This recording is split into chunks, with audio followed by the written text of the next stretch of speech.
Hi guys, this is Saloni and welcome to Edu Talk. Today we are going to do the rest part of the shehnai of Bismillah Khan. तो previous video में हमने क्या देखा था कि शहनाई कैसे आई। हाँ, सबसे पहले हमारे पास शहनाई नहीं थी, तो शहनाई आई कैसे हमारे पास। तो सबसे पहले हमारे पास क्या था, that was पुंगी। पुंगी was also a musical instrument, but Aurangzeb, emperor Aurangzeb जो है उसने इसे बैन कर दिया। क्यों बैन किया? क्योंकि उसका साउंड अच्छा नहीं था, बहुत ही अनप्लेजेंट साउंड करता था, जो कि बिल्कुल भी पसंद नहीं आता था किसी को। दैट्स वाई ही बैंड पुंगी। अब यहाँ पे हमने क्या देखा कि शहनाई वर्ड कैसे आया। तो शहनाई वर्ड जो कि है शह प्लस नाई, है ना, दो वर्ड से बना है, दैट इज शह प्लस नाई। और ये शह प्लस नाई से जो बना हुआ वर्ड है, तो अब आप बोलोगे ये शह प्लस नाई, इसका क्या मीनिंग है। तो हमने प्रीवियस वीडियो में कर लिया था, बट अभी एक बार रिवाइज कर लेते हैं। शह प्लस नाई, तो शह comes from the word shahi and नाई फ्रॉम बार्बर। तो शाही और बार्बर, इसकी क्या कहानी है इसमें। तो शाही, ये जो म्यूजिकल इंस्ट्रूमेंट है, सबसे पहले रॉयल पैलेस में बजाया गया, सबसे पहले एक कोर्ट में बजाया गया। तो वहां से ये वर्ड क्या आया, शाही से शह वर्ड, एंड नाई, नाई इसलिए आया क्योंकि इसको जो बजाने वाला था वो कौन था, ही वॉज अ बार्बर, वो एक बार्बर था। ही was a barber but by profession he was a musician. वो बार्बर तो था but by profession he was a musician. तो जब पुंगी को बैन किया गया, औरंगजेब ने पुंगी को बैन कर दिया, एट दैट टाइम ये जो बार्बर है इसने क्या डिसाइड किया कि नहीं, कुछ तो करना होगा। तो ये एक हॉलो पाइप लेता है और उसमें इसने क्या किया, 6-7 होल्स बनाए, और फिर उस होल्स को क्लोज ओपन करके थ्रू हिज फिंगर्स उसने इसे बजाना शुरू किया। और जब वो बजाना स्टार्ट किया तो बहुत ही मेलोडियस साउंड निकला, ठीक है। और जब ये मेलोडियस साउंड निकला तो इसे सबसे पहले कहाँ बजाया गया, कोर्ट में बजाया गया, ठीक है, किंग के कोर्ट में बजाया गया, और उसी वजह से इसका नाम क्या आया, शहनाई। डन। तो शहनाई तो ऐसे आया, बट शहनाई को पूरे वर्ल्ड में कैसे पहचान मिली, ठीक है। शहनाई ठीक है इंडिया में तो ऐसे आ गया, लेकिन इसे पूरे वर्ल्ड में जो पहचान दिलाए वो थे बिस्मिल्लाह खां, उस्ताद बिस्मिल्लाह खां। तो हमने पैराग्राफ 5 तक कंप्लीट कर लिया था। उस्ताद बिस्मिल्लाह खां वो अपने मैटरनल अंकल के साथ था, जो कि उनके Ali Bakhsh, he was his maternal uncle, उनके मैटरनल अंकल थे। और वो क्या करते थे, विष्णु टेम्पल ऑफ बनारस में प्ले किया करते थे शहनाई। तो वो उनके साथ अकम्पनी करना स्टार्ट कर देते हैं बिस्मिल्लाह खां, ठीक है। एंड स्लोली ही started getting lessons in playing the instruments and would sit practicing throughout the day. और उसके बाद फिर वो क्या करते हैं, वो बिस्मिल्लाह खां भी सीखना स्टार्ट कर देते हैं, ठीक है। और जब वो स्टार्ट करते हैं तो वो प्रैक्टिस करते रह जाते हैं through out the day. For years to come, the temple of Balaji and Mangla Maiya and the banks of the Ganga became the young apprentice's favorite haunts where he could practice in solitude. और जो इनका favourite place बन गया था practice करने के लिए, वो कौन था, the temple of Balaji and Mangal Maiya, और एक और बैंक ऑफ द गंगा, ठीक है। तो ये तीनों प्लेस जो है ये इनका फेवरेट प्लेस बन गया था, और यहाँ पे ये सॉलिट्यूड में अपना प्रैक्टिस कर सकते थे। अब ये सॉलिट्यूड में ही क्यों प्रैक्टिस करते थे, क्योंकि जब तक ये सॉलिट्यूड नहीं मिलेगा तब तक उन्हें पता कैसे चलेगा कि उन्होंने गलती कहाँ की, उन्हें कहाँ पे सुधारना है, ठीक है। The flowing waters of the Ganga inspired him to improvise and invent rags and that were earlier considered to be beyond the range of the Shehnai. और वो गंगा रिवर को देखकर इतने ज्यादा इंस्पायर्ड होते थे कि उससे इतना इंस्पिरेशन उन्हें मिलता था कि उन्होंने नए नए राग्स निकाले, ठीक है, जो कि मतलब कोई इमेजिन नहीं कर सकता था कि हाँ शहनाई से ऐसा राग भी आ सकता है। At the age of 14, Bismillah accompanied his uncle to the Allahabad Music Conference. And when he was 14 years old, वो अपने अंकल के साथ कहाँ जाते हैं, इलाहाबाद म्यूजिक कॉन्फ्रेंस में। And at the end of his recital, Ustad Fayaz Khan patted the young boy's back and said, "Work hard and you shall make it." उसके बाद जब परफॉर्मेंस हो जाता है, then Ustad Fayaz Khan, he was also a musician, तो ये क्या करते हैं, he patted the young boys back, वो उनके पीछे थपथपाते हैं, ठीक है। और फिर उन्हें क्या बोलते हैं, work hard and you shall make it, मेहनत करो तुम कर लोगे, ठीक है। You shall make it means you will achieve great success. With the opening of the All India Radio in Lucknow in 1938 came Bismillah's big break.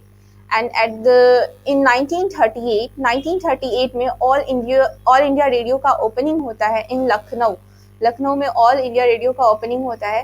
And इसकी वजह से बिस्मिल्लाह खां के जो लाइफ में एक बिग ब्रेक आता है। व्हाट इज बिग ब्रेक, तो मीन्स उस टाइम से ऐसा चेंज आ जाता है कि मीन्स इसके बाद जो भी उनकी लाइफ में हो रहा है सब कुछ अच्छा हो रहा है, ठीक है। तो जब सब चीज एक चेंज आएगा और उसके बाद से क्या सबसे अच्छा स्टार्ट होना शुरू हुआ, तो वो क्या है, बिग ब्रेक है। तो वही बिग ब्रेक बिस्मिल्लाह खां की लाइफ में भी आया।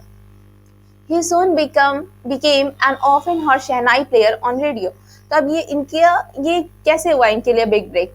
अब यहाँ पे ऑल इंडिया रेडियो का ओपनिंग हुआ। जब ऑल इंडिया रेडियो का ओपनिंग हुआ देन उस पर भी इनकी शहनाई को चलाया गया, ठीक है। तो जब इनका शहनाई उस पर प्ले होता था तो सबसे ज्यादा इनकी शहनाई को सुना गया। He soon became an often heard shehnai player on radio. When India gained independence on 15th August 1947, अब हम सभी लोग जानते हैं कि इंडिया को इंडिपेंडेंस कब मिला, इंडिपेंडेंट कब हुआ India, on 15th August 1947. At that time, Bismillah Khan became the first Indian to greet the nation with his शहनाई। और उस टाइम में बिस्मिल्लाह खां फर्स्ट इंडियन हुए जो कि उन्होंने क्या किया, नेशन को ग्रीट किया। कैसे ग्रीट किया? With his shehnai.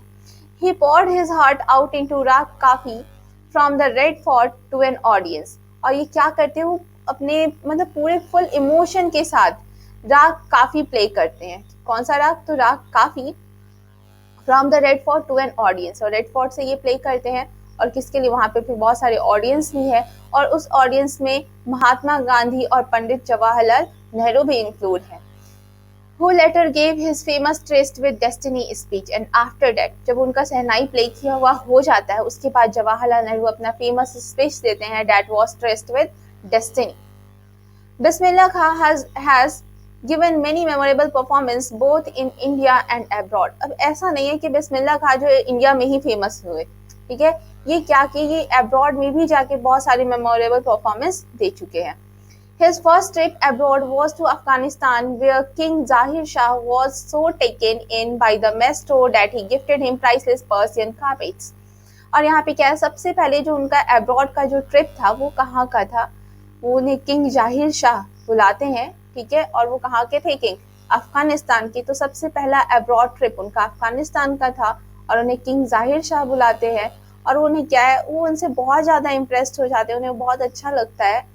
Shah was so taken by the maestro that he gifted him priceless Persian carpets। और उन्हें वो क्या गिफ्ट करते हैं? priceless Persian carpets and other souvenirs। और other souvenirs भी देते हैं। What is souvenirs? तो souvenirs are the things given in the memory of a place, person or event। किसी भी चीज़ के लिए मतलब एक एज अ मेमोरी के लिए दिया जाता है। तो उन्हें Persian carpets भी मिलता है और souvenirs भी मिलते हैं। The king of Afghanistan was not the only one to be fascinated with Bismillah's music।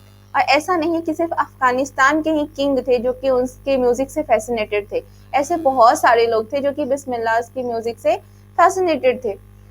Film director Vijay Bhatt was so impressed after hearing Bismillah play at a festival that he named a film after the instrument called गूंज उठी शहनाई। अब यहाँ पे एक director है, film director, that was विजय भट्ट, ठीक है, विजय Bhatt. At his time there was a film director विजय भट्ट। तो ये भी उनसे बहुत ज़्यादा इम्प्रेस्ड हो जाते हैं और उनसे इतना ज़्यादा इम्प्रेस हो जाते हैं कि ये क्या करते हैं, ये अपनी मूवी का नाम ही डाल देते हैं गूंज उठी शहनाई। और ये मूवी आगे चल के बहुत ज़्यादा हिट भी होती है। The film was a hit और ये फिल्म बहुत हिट हुई थी। एंड वन ऑफ द बिस्मिल्लाह खास कंपोजिशन दिल का खिलौना है टूट गया। और यहाँ पे इसमें क्या है, ऐसा नहीं है कि सिर्फ इसका टाइटल ही दिया गया, इस मूवी का नेम ही दिया गया गूंज उठी शहनाई। इस मूवी में एक बिस्मिल्लाह खां का गाना भी आया, दिल का खिलौना है टूट गया। Turn out to be a nationwide chart buster. और ये क्या हुआ, ये चार्ट बस्टर बना। What is chart buster? Means chart buster means record breaker. अभी तक ऐसा रिकॉर्ड किसी ने नहीं बनाया था। Despite this huge success in the celluloid world, Bismillah Khan's ventures in film music were limited to 2। अब इतना फेमस पर्सनालिटी है, ठीक है, और इन्हें सक्सेस भी मिला इस वर्ल्ड में। Celluloid world means old fashion way of referring to films. पहले फिल्म को जो है सेलुलॉइड बोला जाता था, तो इस वर्ल्ड में उन्हें सक्सेस भी मिला, ठीक है, बट फिर भी ये क्या है, ये लिमिटेड रह गए 2 मूवीज तक ही। ऐसा क्यों? और वो 2 मूवी कौन कौन सी थी? The first one is Vijay Bhatt Goonj Uthi Shehnai and the second one is Vikram Srinivas Kannada venture Sanadhi Appanna. तो एक मूवी इनकी क्या है, कन्नड़ में है। I just can't come to terms with the artificiality, the glamour of the film world, he says with emphasis। अब यहाँ पे बिस्मिल्लाह खां एकदम emphasis के साथ स्ट्रेस डाल के क्या बोलते हैं कि that I just can't come to terms with the artificiality। उन्हें ये artificiality उन्हें पसंद नहीं है, ठीक है, वो ग्लैमर वर्ल्ड है तो उसमें तो artificiality होगी, तो उन्हें नहीं लगता था कि हाँ वो इसके लिए है। and the glamour of the film world. Awards and recognition came thick and fast. Bismillah Khan became the first Indian to be invited to perform at the prestigious Lincoln Center Hall in the United States of America. There was a prestigious Lincoln Center Hall and it is in America, ये USA में है, ठीक है। और यहाँ पे क्या है, उन्हें बुलाया जाता है, ये वहाँ पे जाके पहले ऐसे इंडियन होते हैं, वो the first Indian to be invited to perform there. ये पहले इंडियन होते हैं जो कि जिन्हें इनवाइट किया जाता है वहाँ पे परफॉर्म करने के लिए। He also took part in the World Exposition in Montreal, in the Cannes Art Festival and in the Osaka Trade Fair. और इन्होंने बहुत सारी जगह पे पार्टिसिपेट किया। और कौन कौन सा है? World exposition, Cannes festival, Cannes art festival and in the Osaka trade fair. वे इन सारी चीज़ों में भी पार्टिसिपेट कर चुके हैं, पार्टिसिपेट किया, अपना परफॉर्मेंस दे चुके हैं। So well known did he become internationally that an auditorium in Tehran was named after him. अब इतना ही नहीं है कि हाँ वो बस जगह जगह जाके अपना परफॉर्मेंस दिए, ये इतने ज़्यादा फेमस पर्सनालिटी हो गई कि इंटरनेशनल लेवल पे बहुत ज़्यादा फेमस हो गया कि इनका क्या किया गया कि तेहरान में एक ऑडिटोरियम था, उसका नेम चेंज कर दिया गया और इनके नाम पे उस ऑडिटोरियम का नेम डाल दिया गया। And that auditorium was Tahar mosque Ustad Bismillah खां। और उस ऑडिटोरियम का नेम क्या डाला गया? तो ताहर mosque Ustad Bismillah Khan. National awards like the Padmashri, the Padma Bhushan and the Padma Vibhushan were conferred on him. और उन्हें इतना ही नहीं, उन्हें नेशनल अवार्ड्स भी मिले, that was Padmashri, Padma Bhushan and the Padma Vibhushan. In 2001, Ustad Bismillah Khan was awarded India's highest civilian award, that is the Bharat Ratna. हमारा जो India का सबसे हाईएस्ट सिविलियन अवार्ड है वो भारत रत्न है, ठीक है। तो उस्ताद बिस्मिल्लाह खां को 2001 में ये अवार्ड भी मिला। With a coveted award resting on his chest and his eyes glinting with rare happiness, he said, "All I would like to say is teach your children music. This is Hindustan's richest tradition. Even the West is now coming to learn our music." अब जब इन्हें ये award मिलता है at that time वो कुछ बोलते हैं, ठीक है। और वो क्या बोल रहे हैं कि वो जो भी बोलना चाह रहे हैं कि all I would like to say is teach your children music. वो क्या बोल रहे हैं कि बच्चे को म्यूजिक सिखाए, teach your children music, this is Hindustan richest tradition. और वो म्यूजिक सिखाने को क्यों बोल रहे हैं? ऐसा नहीं है कि हाँ वो ही was a musician that's why वो बोल रहे हैं कि हाँ आप भी म्यूजिक सिखाओ बच्चे को, ऐसा नहीं है। वो क्या बोल रहे हैं कि this is Hindustan richest tradition, ये हिंदुस्तान का सबसे रिचेस्ट ट्रेडिशन है, ठीक है। इसलिए आप अपने बच्चे को म्यूजिक सिखाओ, teach your children music. Even the west is now coming to learn our music. और ऐसा नहीं है कि हाँ सिर्फ इंडिया ही सीख रहा है, वेस्ट के लोग भी जो है वो भी क्या कर रहे हैं, म्यूजिक सीख रहे हैं। In spite of having travelled all over the world, Khan Sahab as he is fondly called. अब ये क्या है, ये ऑल ओवर वर्ल्ड में ट्रैवल किए, ठीक है। ऑल ओवर वर्ल्ड में इन्होंने अपना परफॉर्मेंस दिया, ठीक है। और उन्हें प्यार से क्या बोला जाता था? खान साहब। Is exceedingly fond of Banaras and Dumraon. और ये सारी जगह से घूम के आ गए हैं, बट फिर भी ये इनको सबसे अच्छा जगह कौन सा लगता है? That was Banaras and Dumraon. ये दो जगह उनका बहुत ही मतलब फेवरेट प्लेस है। अब ऐसा क्यों है? And they remain for him, और ये रहेगा the most wonderful towns of the world. और ऐसा नहीं है कि ये जो प्लेस है ये सिर्फ इंडिया का ही, उन्हें ऐसा लगता है कि हाँ ये इंडिया में ही वंडरफुल टाउन है। ये क्या है? Wonderful town of the world. उनके लिए ये क्या है? The most wonderful towns of the world. A student of his once wanted him to head a shehnai school in the USA. उनका एक स्टूडेंट था जो कि यूएसए का था, वो क्या चाहता था कि हाँ वो यूएसए के स्कूल को हेड करे, उसके स्कूल को हेड करे।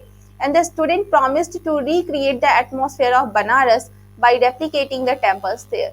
और उसने ये भी बोला कि हाँ आप हेड करो और हम क्या करेंगे, आपके यहाँ पे जो है बनारस के जैसा एटमॉस्फेयर बना देंगे। और बनारस के जैसा एटमॉस्फेयर बनाने के लिए वो क्या करने को बोला कि वो रेप्लिकेट करेगा टेम्पल्स को, जैसे कि बनारस में टेम्पल्स है वो उसी का कॉपी कर देगा और वहाँ पे भी बहुत सारे टेम्पल्स को बना देगा, ठीक है। लेकिन आप यहाँ पे रह करके हेड करो।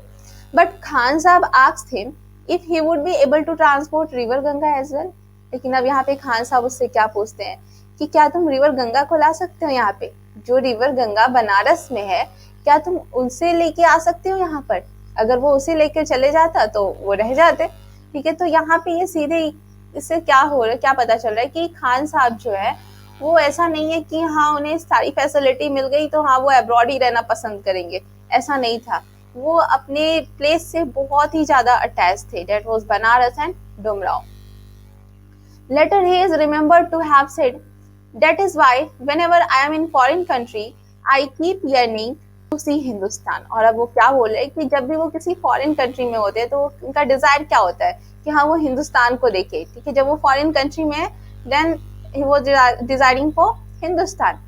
While in Mumbai, I think of only Banaras. और जब वो मुंबई में होते हैं तो वो क्या सोचते हैं कि हाँ वो बनारस के बारे में सोचते हैं.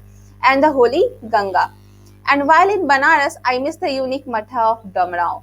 और जब वो बनारस में होते हैं तो वो किसको मिस करते हैं? डमराव के यूनिक मठा को. उस्ताद बिस्मिल्लाह Khan's life is a perfect example of the rich cultural heritage of India, one that effortlessly accepts that a devout Muslim like him can very naturally play the shehnai every morning at the Kashi Vishwanath temple. ये जो उस्ताद बिस्मिल्लाह खान है ये क्या करते थे? Every morning Kashi Vishwanath temple में ये शहनाई बजाया करते थे. ठीक है, तो यहाँ पे क्या है, ही वॉज अ मुस्लिम. ठीक है, by religion he was a Muslim, वो मुस्लिम थे.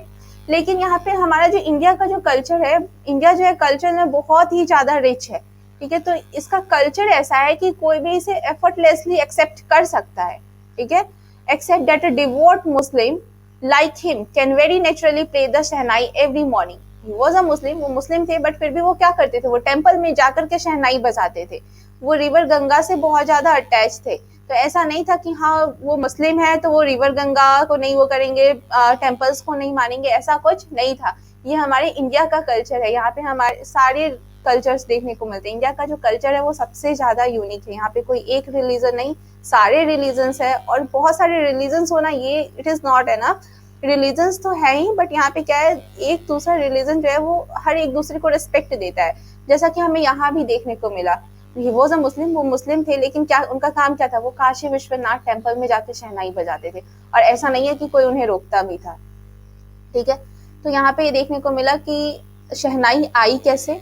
ठीक है, शहनाई आई कैसे, और शहनाई आई भी वर्ल्ड में, तो फिर इसको फेमस कौन बनाया? ठीक है, तो ये फेमस किसकी वजह से बना? That was due to only Ustad Bismillah Khan. That's all. Thank you.